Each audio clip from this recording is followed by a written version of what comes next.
في ليلة عاشوراء جمع الإمام الحسين أصحابه وقال: من كان في رحله امرأة فلينصرف بها إلى بني أسد، لأن نسائي تسبى بعدي وأخاف على نسائكم من السبي.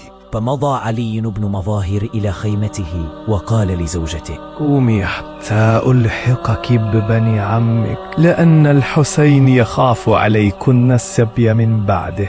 والله ما أنصفتني يا ابن مظاهر. أيسرك أن تسبى بنات رسول الله وأنا آمنة من السبي؟ أيسرك أن تسلب زينب إزارها من رأسها وأنا أتستر بإزاري؟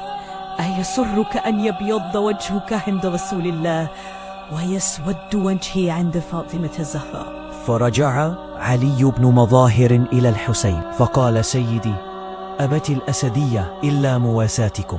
فبكى الحسين وقال: جزيتم منا خيرا،